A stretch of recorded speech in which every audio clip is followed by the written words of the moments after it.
नमस्कार दोस्तों, DD red के एक और एक्शन वीडियो में आप सभी का स्वागत है। मैं हूं आलोक। तो आज जो वीडियो है वो डेली स्वैग का है, मुजम्मिल भाई का। अब कतर में मंदिर बनाने की बात और जय श्री राम सुन पाक शॉक्ड। अच्छा जी, तो जैसा कि आप सबको पता है कि पीएम मोदी जो है वो अबू धाबी में मंदिर का उद्घाटन करके फिर कतर गए और कतर में उनका बड़ा जबरदस्त स्वागत हुआ, रेड कारपेट बिछाया गया और बड़ी जबरदस्त तरीके से उनका स्वागत किया गया पीएम मोदी का। पूरी दुनिया को ये संदेश गया कि भाई कतर में जब पीएम मोदी आए हैं और कतर के अमीर उनके साथ दिखे हैं तो रिलेशन जो है वो मजबूत हो रहे हैं, बढ़ रहे हैं। और ये आप सबको पता ही है कि भाई $78 बिलियन का हमने डील किया 20 साल के लिए एलएनजी की। तो कतर की इकॉनमी में भी हमारा बड़ा योगदान है और कतर को ये बात पता है, तो इसीलिए उन्होंने पलक पावड़े बिछाए भैया पीएम मोदी की अगवानी में, और ये होना ही था। अब इस अगवानी को, इस सारी चीज़ों को देखकर जो है वो पाकिस्तानियों को तो मिर्ची लगनी है भाई, जाहिर सी बात है। अरे कतर तो मुसलमान देश है और हम 80 भी मुसलमान, वो क्यों काफिर को ऐसे कर रहा है? अब इनको कौन समझाए कि वो मुसलमान आगे निकल चुके हैं, आप लोग जो हैं कन्वर्टेड वाले वो सोच ही नहीं पा रहे हैं कि हो क्या रहा है। आप लोग का काट लिया गया है, मतलब आप लोगों को बेवकूफ बना दिया गया है और आप लोग बेवकूफ बन रहे हैं अभी तक, समझ रहे हैं? तो चलिए देखते हैं कि भाई कतर में भी क्या मंदिर बनेगा क्या। कि अबू धाबी के अंदर हिंदुओं का एक सबसे बड़ा मंदिर खुला है। उस मंदिर के ओपनिंग के बाद अभी नरेंद्र मोदी, इंडियन जो प्राइम मिनिस्टर हैं, सर वो कतर के लिए जा रहे हैं। सबसे पहला मंदिर दुबई में बना, दूसरा अबू धाबी में, अब कतर गए हैं। क्या कतर में भी ये जाकर अपने मंदिर को बनवा सकते हैं? कैसे देखते हैं आप? जो वो कहते हैं, जिधर वो हाथ रखते हैं उधर वो चीज़ उनकी पूरी होती जा रही है। जिस तरह से उनकी इकोनॉमी पावरफुल होती जा रही है, वो हर एक कंट्री में जाकर अपनी बात मनवाने के काबिल हो गए। क्या कहना चाहेंगे, मंदिर के हक में क्या अगेंस्ट है? मैं तो मंदिर के अगेंस्ट हूँ, क्योंकि इस्लाम के भी खिलाफ है कि बुतों की पूजा करना हराम है, ठीक है। और अगर अरे भाई तो तेरे लिए हराम है ना, तेरे लिए दिक्कत है ना। कतर का अमीर तो नहीं जाएगा वहां पे बुतों की पूजा करने, कतर के लोग नहीं जाएंगे वहां पे बुतों की पूजा करने। कमाल है यार।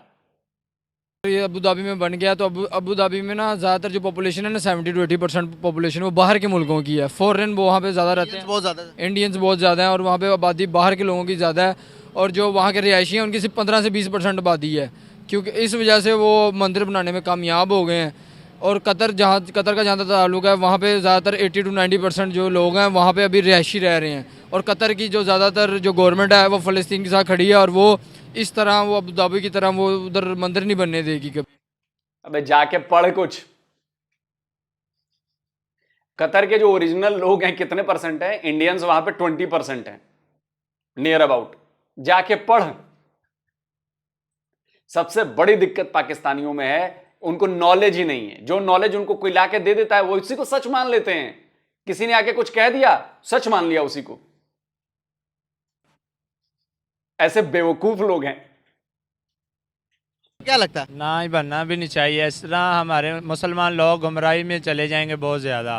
तो क्या हमारा ईमान इतना कमजोर है कि हम अपनी माइनॉरिटी को, जहाँ पर नॉन मुस्लिम, सुन ले, जहाँ पर नॉन मुस्लिम्स के साथ अगर हम मिल बैठकर बातचीत नहीं कर सकते, उनके साथ खा पी नहीं सकते, तो हम उनको इम्प्रेस कैसे करेंगे? असल में बड़े जो हमारे हुक्मरान, ये आपको भी पता है, हर बच्चे को पता है, बिक चुके हैं। ये अब क्या कह सकते हैं, इन्हों को शर्म आनी चाहिए, बनने नहीं चाहिए, इस्लाम के खिलाफ है ये।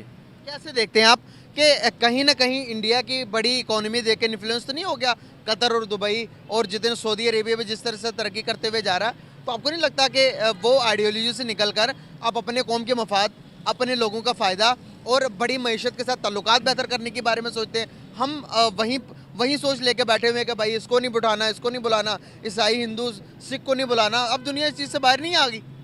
जी बाहर तो आ गई, लेकिन फिर भी जो उनकी इकॉनमी है वो मुझे पता है कि बढ़ गई है, लेकिन फिर भी क्या नाम है, उनको उनकी बात कुछ ज़्यादा मानी जाती है, क्योंकि उनके पास मार्केट बहुत बड़ी है, उनके पास बहुत है ना, उनके पास मार्केट बहुत बड़ी है, उनके पास आवाम बहुत ज़्यादा, जिस वजह से ना ऑयल जिस तरह जितने भी जी आईडी नंबर पर जी हर चीज़ में आ गए हैं, लेकिन वो उनकी आबादी बहुत ज़्यादा है, जिस वजह से ना वो इतनी स्पीड से आगे निकल रहे हैं। क्योंकि जब एक मुल्क में इतनी ज़्यादा आबादी होगी, वहाँ पे कंपटीशन भी बहुत ज़्यादा होगा। अच्छा, क्या कह रहे हैं आप? भाई तो जल्दी पाकिस्तान वालों बच्चे पैदा करो यार, वैसे भी बच्चे अल्लाह की देन है, पैदा करो जल्दी, ज्यादा, जितने से ज्यादा 25-25 बच्चे पैदा करो एक परिवार, ताकि आबादी हमसे ज्यादा हो जाए और आप बड़ी मार्केट बन जाओ और आपके यहाँ इन्वेस्टमेंट आनी शुरू हो जाए, आपकी बात मानी जाने लगे पूरी दुनिया में। कमाल का आइडिया दिया मैंने। जल्दी समझो। जब तक हमारे मुसलमानों का आपस में इत्तेफाक नहीं ना होगा तब तक ये कुछ नहीं हो सकता। आपने कहा कि उनके पास बहुत सारी चीजें हैं, ब्लैकिंग, उन्होंने ब्लैक, आपको पता है हर चीज, हर उनकी चीज सारी जितनी भी चीजें वो एक्सपोर्ट हमारे- करते बनाते वो ब्लैक है। ब्लैक है। आप इनसे एग्री करते हैं?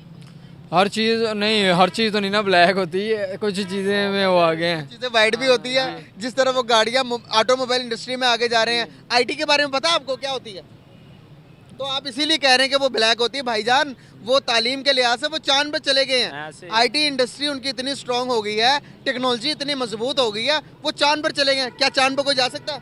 नहीं, नहीं जा वो सकता। चैन हमें चली यही गई लगता है कि चांद पर नहीं चांद पर कोई नहीं जा सकता, ये कह रहे नहीं जा सकते। जा सकते हैं, पहले वो गया रशिया गया है, अमेरिका गया है, फिर अब इंडिया चला गया, तीसरे पे अब इंडिया आ गया, कहना गया। चाइना भी गया है, 4 मुल्क तो चले गए हैं चांद पे।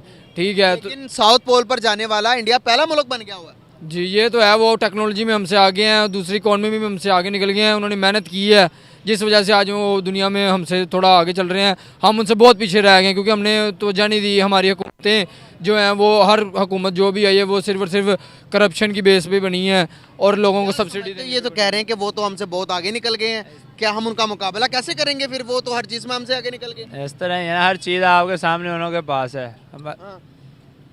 तो फिर मुकाबला कर सकते हैं क्या हम उनका? नहीं, नहीं कर सकते, कमजोर हो गए फिर हम, उसका मतलब है। कमजोरी की बात नहीं, हमारी वहाँ भी बिक चुकी है, मुसलमान ही बिक चुके हैं, कमजोर की बात ही फिर नहीं। हिंदू तो जो- ताकतवर जो हो गए। उन्हों का माल वगैरह हमारे मुसलमान ही लोग हैं, हमारे देश में भी वही ला रहे हैं, वही उन्हों का माल आगे भी सपोर्ट करा रहे हैं।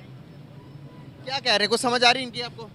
उनका जो मुल्क है वो ज़ाहिर बात है आगे निकल गए हैं हमसे। हम लेकिन अगर हम भी आगे निकलना चाहते हैं तो हमारे पास अब मैन्युफैक्चरिंग में हम पीछे रह गए हैं, गाड़ियाँ बनाने में, बाइक्स बनाने में बहुत पीछे रह गए। हमारा सारा कुछ यहाँ पे जापानीज़ चल रहा है। तो हमारी कंट्रीज़ है, मुस्लिम कंट्रीज़, आपस में इनका कोई भी एक दूसरे के साथ मुतफिका कोई भी बैठक नहीं है इनके। और आजकल हम हिंदू रस्म की तरफ ज़्यादा फोकस कर रहे हैं, तो इसलिए हमें चाहिए कि अपने इस्लाम की तरफ फुल फोकस करें। तो इसलिए जो हमारी सऊदीया कंट्रीज़ हैं, कतर हो गया, सऊदीया हो गया, ये कंट्रीज़ तो बेसिकली ये मुस्लिम कंट्रीज़ है ना। तो ऑलरेडी बात ये है कि आज हम गैर मुस्लिम को सपोर्ट करने की वजह से ही मुस्लिम जो है ना, नॉन कंट्री की वजह से जाने की वजह से आज अपने हर लिहाज से जो है ना वो रो रहा है, परेशान है, इसी वजह से परेशान है। जबकि हमें चाहिए दीन को फैलाना चाहिए, हमें उनके मंदिरों को ख़त्म करके वहाँ मस्जिदें बनानी चाहिए, जितना खर्च होना चाहिए हमें करना चाहिए, ताकि ऑलरेडी को खत्म करके मस्जिदें बनानी चाहिए। मस्जिदें बनानी चाहिए, तो फिर ही मेरे नबी का दीन फैलेगा ना, फिर ही लोगों को पता चलेगा ना कि ये मेरे नबी का दीन है और अल्लाह पाक ने इसको कुरान पाक में ये कहा है कि यही आखिरी दीन है और ये आखिरी मेरा नबी है। अच्छा, तो ऐसे ही प्रॉब्लम यही है कि आप दूसरों को तबाह करना चाहते हैं, और जब भी आप दूसरों को तबाह करने की कोशिश करेंगे आप खुद तबाह हो जाएंगे, और तबाह हो रहे हैं। यह है वो माइंडसेट। अब लोग कहते हैं ना कि आप मुसलमानों के खिलाफ बोलते हैं, खिलाफ बोलते हैं। मैं क्या बोल रहा हूं, ये बोल रहा है ना बंदा सामने, अब देखो क्या बोल रहा है ये। कितने मुसलमान आएंगे इसको कंडेम करने के लिए कि नहीं ये गलत बात बोल रहा है? कोई नहीं आएगा। खुलेआम कहा जा रहा है मंदिरों को तबाह करके मस्जिदें बनानी चाहिए। वाह, सामने वाला यही काम करने लगे तब वो आप पर जुल्म हो जाएगा। लेकिन ये आप दूसरों पर जुल्म नहीं कर रहे हैं। यही काम बाबर ने किया था बाबरी मस्जिद पे, यही काम अयोध्या में, वो ज्ञानवापी में हुआ, यही काम मथुरा में हुआ, यही काम इस देश में, हमारे देश के 60,000 मंदिरों के साथ हुआ। लेकिन वो जुल्म नहीं है जी, नहीं नहीं नहीं नहीं, नहीं वो जुल्म नहीं, वो हमारा हक है। लेकिन यही पलट के कोई कहने लगे, ये कह दे, सिर्फ जगह बदल दे अब कि भाई हम दुनिया की सारी मस्जिदों को मिटाकर वहां पर मंदिर बनाएंगे और पूरे दुनिया में हिंदुइज्म फैलाएंगे, तो मैं तो भैया एकदम मतलब मेरे पीछे पड़ जाएगा कि इसकी हिम्मत कैसे हुई ये बात कहने की। लेकिन ये है मुसलमानों की सोच, और मैं भारत के मुसलमानों को भी कहता हूं कि अगर आपकी सोच ऐसी नहीं है तो आप कंडेम करिए इस बंदे को, लेकिन आप नहीं करेंगे, मुझे पता है नहीं करेंगे आप कंडेम। इक्का दुक्का कोई कर देगा तो कर देगा, वरना बहुत मुश्किल है, बहुत मुश्किल। मैं सिर्फ इतना कहना चाहता हूं कि जो बात इस बंदे ने कही है उसको बस मस्जिद को मंदिर में बदल दीजिए, और जहां मंदिर कह रहा है वहां पर मस्जिद लगा दीजिए। उसके बाद सोचिए कि कैसी बात है, तब समझ में आएगी कि मैं क्या कह रहा हूं आपको। तो ऐसे ही जो आपने बात की, अगर ये इसी जगह पर खड़े होकर कोई हिंदू कहता कि भाई पाकिस्तान मुसलमानों की जितनी भी मस्जिदें हैं सबको गिराकर हमने मंदिर बनने चाहिए, आप उसको कैसे जवाब देते? हम उसको यही जवाब देते ना कि आप राय हक पे आओ, पढ़ो, अगर आपका दीन हक है तो आप बताओ, हमारा दीन पढ़ो, आप देखो, क्योंकि जबकि वो भी हमारे दीन को मानते हैं, उनको भी पता है कि अल्लाह एक है, आखिरी नबी एक है। यहाँ पर मैं थोड़ा सा अपनी तरफ से जितना मेरा माइंडसेट है, जितना को मैं समझता हूँ चीज़ों को, सर मोहब्बत से आप किसी को अपनी तरफ कायल कर सकते हैं, नफरत से अगर किसी का मस्जिद गिराएंगे, किसी के मंदिर गिराएंगे, तो उनके दिल में आपके लिए शदीद, चाहे आपका मज़हब सच्चा, चाहे आपका खुदा सच्चा, ये तो आपको पता है ना। आपने उसको अपनी तरफ लाने के लिए, भाई खुदा ने अपने चेहरा तो नहीं दिखाना नीचे आके, आपका इखलाक ही वो आपको खुदा दिखाएगा। आप अगर उसके मंदिर मस्जिद को गिराने पे आएंगे तो वो आपकी गिराएगा, इस तरह तो पीस नहीं फैलेगा। मैं गिराने की बात नहीं कर रहा हूँ, मेरा मकसद ये है कि जहाँ मंदिर है वहाँ उसके करीब एक मस्जिद होनी चाहिए। जैसे पहले कहा था, जैसे हमारे यहाँ पे देखिए ना, आप बादशाह मस्जिद में जाएं तो मस्जिद के साथ मंदिर है, कब से चल रहा है? गुरुद्वारा वो है। तो हम भी ये कह देते हैं ना कि जहां भी मस्जिद हो उसके बगल में मंदिर होना चाहिए, हम भी यही कह देते हैं। बोल बताओ, अभी तुमने कहा गिराने की बात कही, मैं तो गिराने की बात नहीं कर रहा ना। अब तुम पलट गए अपनी बात से। पलटना तो तुम्हारी आदत है ना, सरेंडर कर देना तुम लोग की आदत है। तो अब बताओ, मैं अब कहता हूं हर मस्जिद के बगल में एक मंदिर बना दें, और बताओ, तुम्हारी ही बातें कह रहा हूं मैं। गुरुद्वारा जो मंदिर है, जो भी उनका है, कब से चल रहा है? कोई प्रॉब्लम? वो अपनी करते हैं, हम अपनी करते हैं। बेसिकली बात तो यही है ना। लेकिन वो इन चीज़ों को प्रॉफिट भी देते हैं, वो बोलते भी हैं कि यार मुस्लिम एक सच्चा मज़हब है, जबकि हमारी दीनी रिसर्चों पे आज दुनिया के जितने भी मुआलिक तरक्की में हैं, वो हमारे दीन के ऊपर ही काम कर रहे हैं। सबसे बड़ी बात यह है कि उनके अंदर ईमान, वो तकवा, मकसद ये है कि वो एक दूसरे के साथ बेईमानी नहीं करते। कमाल की बात है यार, कैसे आप लोग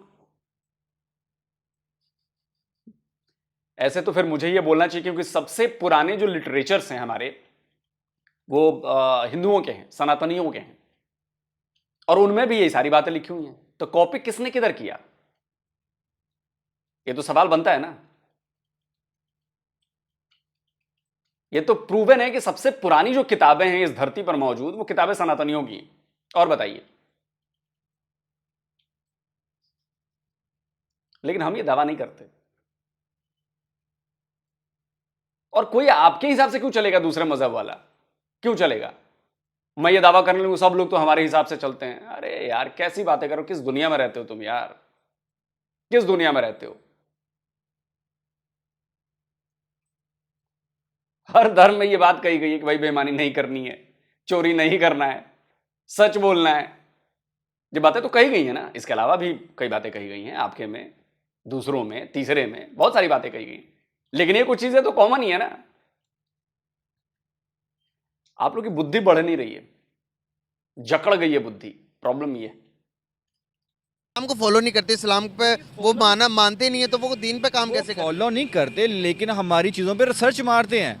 आज आप देख लीजिए, चाइना, जितने मुल्क तरक्की किए हुए हैं, वो इसी वजह से तरक्की किए हुए हैं। अच्छा, कितनी बड़ी दुख की बात है कि हम यहाँ पर ये बात तो कह देते हैं कि चाइना तरक्की कर गया, अमेरिका तरक्की कर गया, यूरोप सारा तरक्की कर गया, हमारे वो किताबें पढ़ के। तो आज हम जिनकी किताब, वो हमारे हाल खराब क्यों है फिर?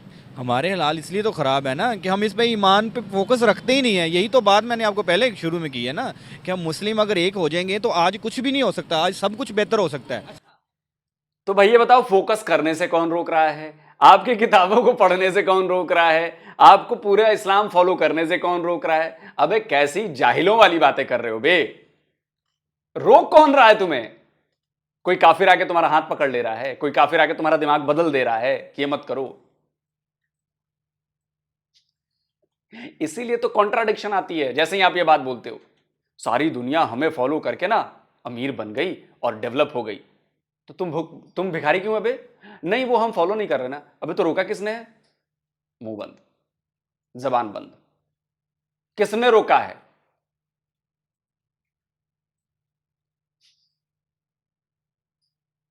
अब देखिए ना, फ़लस्तीन में कितना हो रहा है।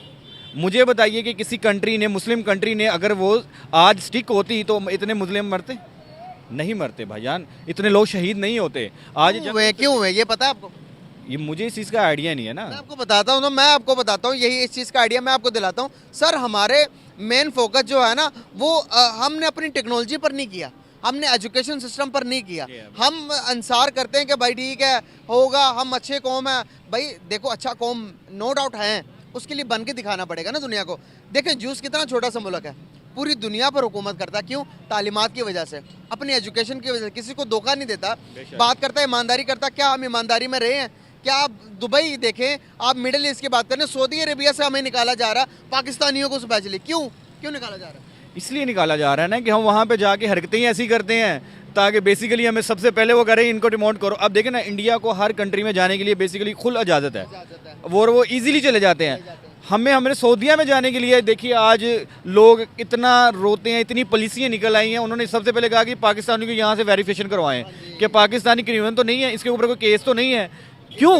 भीख तो नहीं मांगता। सबसे ज्यादा भिखारी हमारे यहाँ पे है यार। इसी में यही तो बात हम लोग करना चाह रहे हैं कि ये हमारे जो जितने हुक्मरान हैं ना, अगर ये आपस की जंग छोड़कर हमारी तरफ फोकस करेंगे तो हम ऊपर आएंगे, वरना भाई हमारे हालात इससे और बेहतर जो है ना डोन ही होंगे। जो IMF की शरायत बेल आउट पैकेज हमें देना सर, 65% जो हमारे गैस है वो एक्सपेंसिव हो गए। यही तो सर, अब देखें ना, एक नॉर्मल बंदा है, गैस आती नहीं, हवा आती है, पानी आता है, उसकी सैलरी बेचारे की 25,000 रुपये 17,000 रुपये उसको बिल आ गया है। तो बताएं कि ये इलेक्शन का गुस्सा है या आप जीते हैं हारे हैं? इलेक्शन का गुस्सा नहीं है, ये आपके माइंडसेट, नफरती माइंडसेट का नतीजा है। तबाह हो रहे हो आप लोग इस नफरत की वजह से। जो अभी कुछ मिनट पहले आपने नफरत अपनी दिखाई है कि सारे मंदिरों को गिराकर वहां मस्जिद बना देनी चाहिए, ये नफरत है। बहुत अच्छा हो रहा है, हमें जरूरत ही नहीं कुछ करने की। पाकिस्तान अपने ही लोगों को नफरत भर भर के ना तबाह करवा रहा है अपने ही देश को। हम लोग अपना बढ़िया मस्त, हमारे पास टाइम और भी है ना करने के लिए।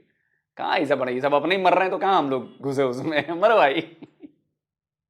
यार हार जीत तो एक मैदान में बनी हुई है, लेकिन आप किसी गरीब आवाम को परेशान नहीं करें। देखिए, आप एक चीज़ को पसंद करते हैं, आपको वो पसंद है, आप उसको लाइक करते हैं, आप उसकी तरफ जाते हैं। एक चीज़ आपको नहीं पसंद तो आप उसकी तरफ नहीं जाते, तो उसके ऊपर आप ज़बरदस्ती नहीं कर सकते। आपको क्या लगता है कि दुबई जैसे स्ट्रिक्ट कंट्री जहाँ पर इतने सख्त निज़ाम थे इस्लाम के, वहाँ पर मंदिर बनने के पीछे आपको नहीं लगता कि इंडिया की मैशत जो उभरती हुई बड़ी मैशत है? इंडिया की मैशत बढ़ती हुई भी है और इंडिया इस वक्त हमसे बेहतर पांचवी बड़ी मैशत भी है, और उसके अलावा इंडिया इस वक्त हमसे स्ट्रॉन्ग में जा रहा है। हमारी करेंसी में देख लीजिए, अभी इंडिया ने अमेरिका से 19 ड्रोन हमले कर लिए हैं तैयारे, और उनको मंजूर हुए हैं जंग के लिए। तो इंडिया पावर में आ गया ना। इंडिया बेसिकली हमसे एटमी ताकत में भी वो ऊपर आना चाह रहा है। इंडिया पाकिस्तान से बेसिकली एटमी ताकत से ऊपर इसलिए आना चाह रहा है कि हम इनके साथ, एक वक्त ऐसा आएगा कि हम इनके साथ जंग कर सकें। लेकिन ये भी मैं बात बता दूं, ये इंडिया की भूल है। हम लोग जैसे भी हैं, या हम लोगों का आपस में जैसे बकारी हैं, जो भी मामला था पाकिस्तान के निकल, अल्हम्दुलिल्लाह हमारा नारा एक ही है, ला इलाहा इल्लल्लाह। तो जब इसमें बात आए तो हम कुछ भी नहीं देखते हैं, हम पाँच छाड़ी चीट पड़ देते हैं। ठीक है, तो अच्छा लगा बात करके, thank you so much. 93,000 pant उतारू सेरेमनी, तस्वीर लगाओ भाई, जल्दी लगाओ तस्वीर। ये तस्वीर देख रहा है बे? इन्होंने कलमा नहीं पढ़ा था? कौन थे ये? 93,000 की पैंट उतारी थी हमने, पाकिस्तानी फौजी थी ना। ये सब फर्जीवाड़े की बातें मत किया करो, रिजल्ट दिखाओ कि तुमने क्या किया है। रिजल्ट दिखाने से बात बनती है ना। रिजल्ट यह है कि 93,000 तुमने सरेंडर किया है। रिजल्ट यह है कि सियाचिन तुमने गंवाया है। रिजल्ट यह है कि आधा 2/3 कश्मीर तुमने गंवाया है। रिजल्ट यह है कि हर बार पिटे हो। और ये मैं नहीं कहता, खैर क्या बार बार सबूत दूं यार, इतनी काफी है आपकी बेइज्जती करने के लिए। जब ऐसी बातें बोलोगे तो फिर बेइज्जती तो खाओगे ना, है कि नहीं? सबसे पहले तो उनकी जो फॉरेन पॉलिसी है ना, वो बड़ी स्ट्रॉन्ग है इंडिया की पाकिस्तान के मुकाबले में। ओके। और उनकी जो पार्लियामेंट है वो अपने मुल्क के लिए सोचती है, और उनकी जो पार्लियामेंट है वो अपने मुल्क के मफाद के लिए सारे उनके प्लान्स होते हैं। हमारी जो पार्लियामेंट है उसमें दींगा मुश्ती होती है, वो उसकी टांग खींच रहा है, वो उसकी टांग खींच रहा है, मुझे पंजाब दे दो, मुझे KP दे दो, मुझे पाकिस्तान दे दो। बीच में हमारी इस्टेब्लिशमेंट इन्वॉल्व है, जिसकी वजह से हमारी जो सियासी जो हमारा अदम इस्तेहकाम है, उसकी वजह से हमारा मुल्क स्टेबल नहीं कर पा रहा, और हमारी फ़ॉरेन पॉलिसी भी बड़ी कमज़ोर इसी वजह से है। अगर हमारा फ़ॉरेन मिनिस्टर इस तरीके से जाए कि पूरी पार्लियामेंट की उसको सपोर्ट हासिल हो, और वो तमाम मुल्कों में जाके अपने मुल्क को रिप्रेजेंट करे, और सबसे पहले पाकिस्तान की बात करे अपने। आपको नहीं लगता कि फॉरेन मिनिस्टर से भी ज़्यादा मायने हमारी मैशत रखती है? पांचवी बड़ी मैशत बना ली इंडिया ने। नरेंद्र मोदी से पहले आप देखें कि इंडिया का इन्फ्लुएंस दुनिया के अंदर इतना नहीं था। मिडिल ईस्ट में तो बिल्कुल भी नहीं था, मिडिल ईस्ट तो बात ही नहीं करता था। लेकिन जब से ये बंदा आया है, इंडिया की पूरी तकदीर ही चेंज। क्या बात कर रहे हैं मुजम्मिल भाई, मिडिल ईस्ट बात नहीं करता था इंडिया से पीएम मोदी के पहले। फिर मैं कहूंगा कि भैया आपको भी पढ़ने लिखने की जरूरत है मुजम्मिल भाई, थोड़ा पढ़िए लिखिए। कुछ भी बोल देना इज नॉट ओके। आप एक रिस्पॉन्सिबल अब स्थिति में पहुंच गए हैं, लाखों लोग फॉलो करते हैं आपके चैनल को, तो जो भी बोले वो थोड़ा पढ़ा लिखा आप पता करके बोलें कि जो मैं बोल रहा हूं सही बोल रहा हूं कि नहीं बोल रहा हूं। मिडिल ईस्ट के रिलेशन बेहतर हुए हैं, बिल्कुल मोदी जी के आने के बाद बहुत बेहतर हुए हैं, लेकिन इसका मतलब ये नहीं कि मिडिल ईस्ट से हमारे रिलेशन ही नहीं थे। हमारे रिलेशन तो फिलिस्तीन तक से भी थे तब भी भाई, जब इंदिरा गांधी थी, यासिर अराफात आते थे मिलने। इसीलिए स्टडी बहुत जरूरी है और आप थोड़ा इन बातों पर ध्यान दीजिए। कुछ भी बोलने से पहले सोचिए कि मैं क्या बोल रहा हूं। दर्शक भी बहुत समझदार है, वो फौरन पकड़ लेता है कि आप गलत बात बोल रहे हैं, गलत इंफॉर्मेशन दे रहे हैं। भारत के मिडिल ईस्ट से पहले भी संबंध थे और ठीक संबंध थे, खराब नहीं थे। कर दी है। आपने कभी सोचा था कि दुबई के अंदर मंदिर बनेगा? आपने कभी सोचा था कि कतर के अंदर वो विजिट करेंगे और कतर के अंदर उन्होंने अपने 5 के 6 के साथ उन्होंने अपने 8 जो थे वो अपने नेवी ऑफिसर्स को भी वहां से उन्होंने बरी करवाया, सजाए मौत मिली थी उन्हें। आप अंदाजा लगाएं कि इस किस्म का इन्फ्लुएंस हो गया कि भाई इंडिया से टक्कर सीधा मौत है, वो समझते हैं। सही देखें, उनकी सबसे पहले ना जो पॉलिसीज़ है ना वो बड़ी स्ट्रॉन्ग है। नरेंद्र मोदी की जहाँ तक बात करें ना, तो वो एक स्टेबिलिटी के साथ एक मुसलसल जो है अपनी पॉलिटिकल स्टेबिलिटी के बाद ना वो सामने आ रहा है। सबसे मेन चीज़ है पॉलिटिकल स्टेबिलिटी। पॉलिटिकल स्टेबिलिटी होगी तो उसके बाद हमारी इकॉनमी बेहतर होगी। अगर पॉलिटिकल स्टेबिलिटी हमारी ऐसे ही रहेगी तो हमारी इकॉनमी जो है ऐसे ही रहेगी। ठीक है, सबसे पहले पॉलिटिकल, और पॉलिटिकल में ना जो हमारी इस्टेब्लिशमेंट है उसको एक हद तक, एक लिमिट तक और मौके की इन्वॉल्व होना चाहिए। और जो पार्टीज़ जो फियर फ्रेड इलेक्शन के हिसाब से जो जीती हैं उनको मौका देना चाहिए। उनको वो जब मौका उनको मिलेगा वो इक़्तिदार में आएंगे। पॉलिटिकल स्टेबिलिटी का मतलब है कम से कम 5 साल। अगर कंटिन्यू 5 साल वो जारी रखेंगे, शाह महमूद कुरैशी जैसा बंदा ऊपर जाके, तो तमाम मुल्कों के साथ मिलके जब वो अपनी फॉरेन पॉलिसी को अच्छे तरीके से लेके चलेगा तो फिर हम भी इसी तरह मुल्क में, हमारा मुल्क जो पाकिस्तान है वो भी पूरी दुनिया में ऐसे ही रिप्रेजेंट होगा, अच्छा रिप्रेजेंट होगा। बहुत अच्छा लगा सर बात करके, thank you so much, very nice talk with you. पाकिस्तानियों की सोच कभी नहीं बदल सकती। वही घटिया, बकवास, इलॉजिकल, सारे पाकिस्तानियों की नहीं कर रहा हूं मैं, लेकिन मैक्सिमम की है ऐसी सोच। जब आपकी सोच नफरती होगी, जब आपकी सोच इलॉजिकल होगी, जब आप प्रैक्टिकल ग्राउंड्स पे बात नहीं करेंगे, हवा हवाई बातें करेंगे, सपनों की दुनिया वाली बातें करेंगे, तो यही होगा।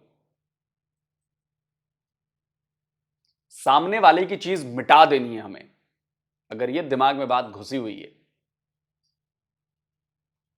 सॉरी दोस्तों, कुछ नहीं हो सकता आपका। ये चीज प्रॉब्लम बढ़ाएगी आपके लिए, पाकिस्तान के लिए।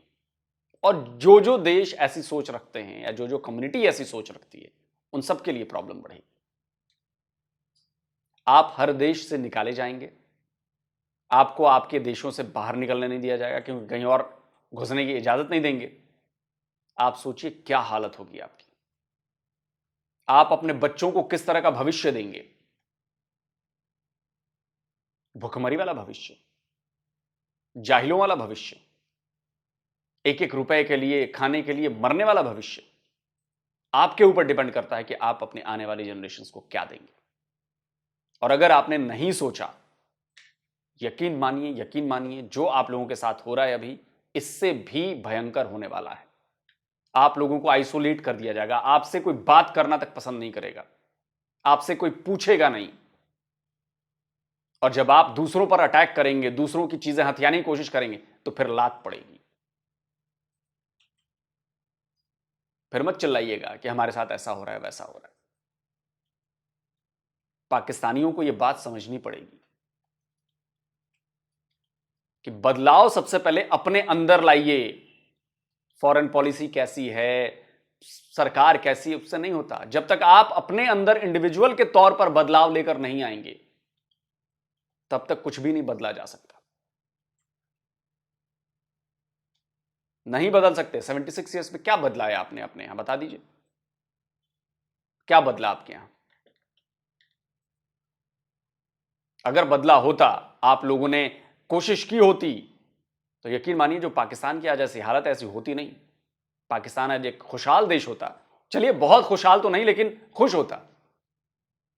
अब वो हैप्पीनेस इंडेक्स की बात मत करना।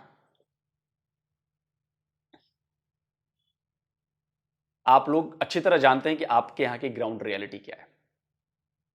दुनिया आपको किस नजर से देखती है, पड़ोसी आपको किस नजर से देखते हैं, आपको क्यों हिकारत की नजरों से देखा जाता है, आपकी करतूतें ऐसी क्यों हैं। तो सुधारने की शुरुआत अपने सिंगल लेवल पे शुरू कीजिए। जब एक एक आदमी सुधार लाएगा अपने आप में, तब जाके उसका असर दिखना शुरू होगा। रही बात कतर की, भारत की, तो देखिए जियोपॉलिटिक्स है, कोई देश किसी का दोस्त नहीं है, कोई देश किसी का दुश्मन नहीं है परमानेंट। ये बात तो पाकिस्तानियों को समझ में नहीं आएगी। जहां मुझे आदर सत्कार मिलेगा वहां पर मैं आदर सत्कार दूंगा, उनके साथ बिजनेस करूंगा, उनके साथ सारी चीजें करूंगा। जहां पर नहीं मिलेगा वहां नहीं करेंगे भाई। अब मालदीव्स का देखिएगा क्या होने वाला है। बड़ा पाकिस्तान सपोर्ट कर रहा था ना, मालदीव्स की हालत खराब है, बैंकरप्ट होने वाला है वो। और चाइना ये चाहता है, चाइना उसको फंसा लेगा। फिर देखिएगा क्या मजा आएगा। चाइनीज क्या करते हैं फिर, पता ही है ना चाइनीज मुसलमानों के साथ क्या करते हैं चाइना के भीतर। नहीं पता है, जाइए गूगल कर लीजिए, पढ़ लीजिए। और थोड़ी बहुत गैरत बची हो, शर्म बची हो, तो जाके पाकिस्तान में चाइनीज एम्बेसी के बाहर प्रोटेस्ट कर दीजिएगा। मैं तो लगातार कह रहा हूं, चैलेंज दे रहा हूं मैं लब्बैक वालों को, लेकिन एक के भी लब्बैक वालों की गैरत नहीं जागती कि जाके प्रोटेस्ट करे चाइनीज एम्बेसी के बाहर और पूछे उनसे कि तुम हमारे मुसलमानों को दाढ़ी क्यों नहीं रखने दे रहे हो, रोजा क्यों नहीं रखने देते, मस्जिदें हमारी हजारों मस्जिदें क्यों तोड़ दी तुमने। हिम्मत नहीं है लब्बैक वालों की जाकर पूछने की चाइनीज एम्बेसी के सामने। वो तो बेटियों को चाइना बेचने के चक्कर में रहते हैं ना। अब भाई मैं नहीं कह रहा, ये अल जजीरा की रिपोर्ट्स कहती हैं और भी इंटरनेशनल एजेंसी की रिपोर्ट कहती हैं, आपके यहाँ की रिपोर्ट्स कहती हैं। आप लोग बेच रहे हो अपनी बेटियों को चीनियों को। मैंने कोई रिपोर्ट नहीं बनाई भाई, आप ही लोग। कहां तुम लोग करोगे? जो लोग बेटियों को अपनी बेचते हैं वो जाके उससे सवाल पूछेंगे, जिनको बेचते हैं अपनी बेटियों को पूछ ही नहीं सकते। मैं तो इंतजार में हूं कि कब चाइनीज एम्बेसी के बाहर प्रोटेस्ट करेंगे पाकिस्तान के लोग मुसलमानों के राइट्स को लेकर। अब मैं चैलेंज है, ये हो नहीं सकता। अब ये मत करना कि एक इक्का दुक्का लोग जाके कर ले और कह लें 4 लोग 10 लोग दिख रहे हो, हाँ प्रोटेस्ट हो गया, प्रोटेस्ट देखो पूरे पाकिस्तान ने प्रोटेस्ट कर दिया। ऐसा प्रोटेस्ट नहीं, जो लब्बैक वाले करते हैं लाखों की संख्या में, वो वाला प्रोटेस्ट चाहिए। चैलेंज फिर से देता हूं, करके दिखा दो चाइनीज एम्बेसी के बाहर। नहीं करोगे, एक्चुअली तुम लोग मानोगे ही नहीं कि ऐसा होता है वहां पर, मानना ही नहीं है तुमने, तो इसका कोई इलाज नहीं है। आप नहीं मानोगे तो मैं आज से मानना छोड़ दूं कि पाकिस्तान नाम का कोई देश है, तो इससे क्या फर्क पड़ेगा? क्या पाकिस्तान नाम का देश ग्राउंड पर नहीं रहेगा? तो मेरी गलती होगी ना कि मैं नहीं मानता। कमेंट करके जरूर बताइए। जल्दी मिलता हूं एक और नए वीडियो के साथ। नमस्कार, जय हिंद।